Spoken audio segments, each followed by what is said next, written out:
This is a time where you will have a totally different level of existence. The way we interact is not going to be there, right? And this is kind of a waiting period. And as we know, everything then comes to an end. I know, it's a big ass question. No, it's a pretty easy question. We get it all the time. General thing. I mean, So let me kind of break it down a little bit before that so that I can explain that, right? Totally. So you see, like a human being, we have a body. Yeah. But then you also have like what people nowadays say there's like a spark, right? So this is what we would consider your ruh, your soul, right? And you know how like sometimes you meet somebody and you kind of like feel like you've already met them, like you kind of you take to them real easily, right? Like you I feel vibe with them. like you vibe with them, right? Yeah. So Islam explains that. The Prophet Muhammad, peace be upon him, told us that we were arwah, we were souls, right? And we were at a different existence where we were just souls, no bodies, right?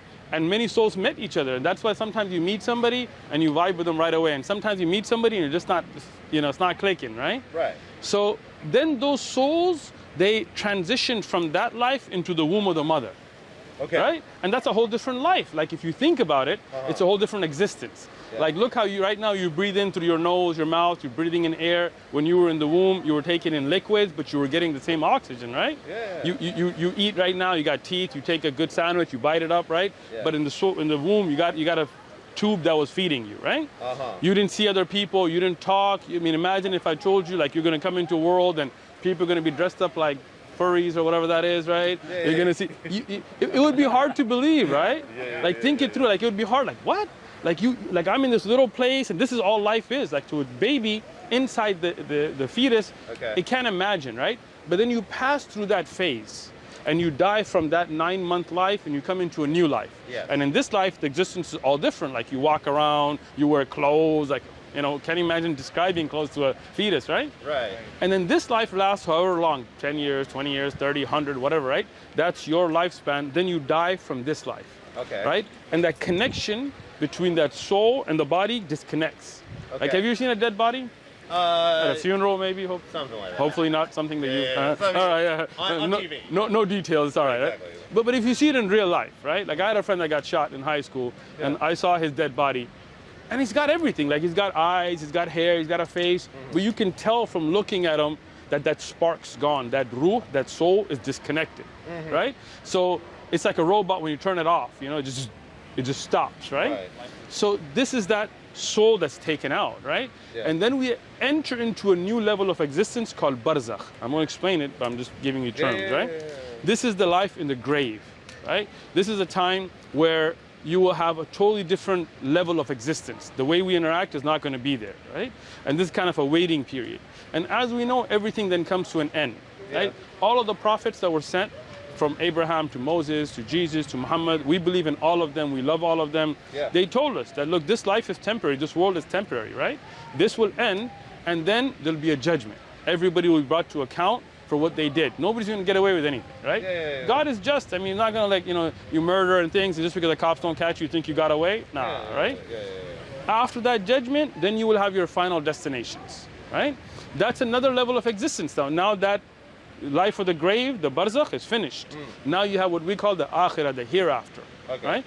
Totally different. Now, just like if we went to the fetus and tried to explain it, all we could do is give examples. Like we can't really tell a fetus what is clothes. We can be like, well, it's kind of like your skin, but you can take it off. And we're like, well, you know, right? So those prophets that were given that revelation from the Creator who made us, then come and tell us about that hereafter, right?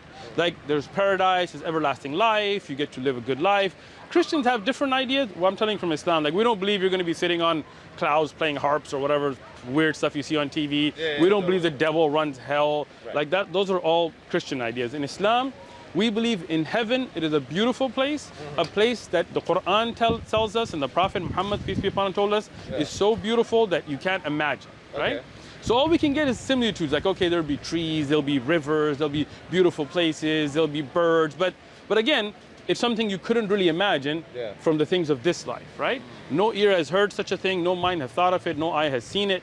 But these are things that are given examples of. You will be with your family, you will have spouses, you will have everlasting life, you will be good looking, you will not have disease. Like those things are the tests of this world, right? And then there is the hell, which is like a place of punishment, right? We don't think of it like the cartoon hell, where like devil sitting with a pitchfork, like not like that. Like there's cold, hot, whatever. Even the fire is not, we don't take it to be like the fire of this world. It's much worse than that, right? But it's a place you don't want to go, right? So this is why our Creator didn't just leave us, right? Like anything you have in this world, if you manufacture it, you're gonna wanna make sure people use it right? Like I'm sure you got cell phones, right? So when you buy a Samsung or an Apple or maybe a Nokia, whatever, if you're old school, right? You get it, it comes with a little user manual. Why? Because otherwise somebody could buy it and be like, I'm gonna put it in the microwave and see what happens, right? So the manufacturer knows best, yo, don't put it on, like old Apple phones, they always had a warning, don't let water get to it. Because water was the kryptonite of Apple phones, right? And then they started to get, better and better, and they were like, okay, you can take it to this much and not this much, right? So the manufacturer knows best how the creation or the product should be used, right? So we believe that our Creator, right? We don't believe that we just came out of nowhere. Like that doesn't, like anybody who says that doesn't really think that, right? Because if you think it through, how could that be? Right? Like you're a logical, questioning, intelligent man. Like, so think about this. Like if I told you that everything here just appeared over billions of years, nobody had anything to do with this. Like this Quran, nobody printed it. These letters, everything just came by itself, right? If I told you this table, we didn't bring it today in a car. It just, over billions and trillions of years, grains of sand, made a table, made this sheet, made all these, made this cover, made this writing. No, nobody would believe me, right? Right? Well, the human body is more complex than this. The atmosphere is more complex than this. The world is more complex. It's in better precision than this. So how can you say this just came out of nowhere? Nobody guides it, nobody develops it. We don't, like, even evolution, well, who evolves? Who's the one controlling the evolution, right? If you say random selection, that makes no sense. Think of it, right? If I give you a piece of paper and an ink pen, and I just saw you just start randomly throwing ink at it, over a gazillion years, you'll never get Hamlet written out exactly the way it should be, right? You will get different patterns, but you're not gonna get Hamlet, right? Look at your body and how precise it is. You see these eyebrows? If you didn't have these eyebrows right here, you couldn't walk in the sun. I had a friend, he was barbecuing, burnt off his eyebrows. He found out the hard way, right? You can't walk around. Like, look at how did that randomly happen, right? If we had random mutation, then you would be randomly growing a horn or randomly growing wings, right? Why is it that you always get exactly what you need? Like, even if you look at intelligent selection, you have to have something to select from it, right? You know the minimum gene concept? You have to have a certain number of minimum genes. Well, the idea of evolution is you came from a single gene. Well, that's impossible. Scientifically, no organism could survive, right?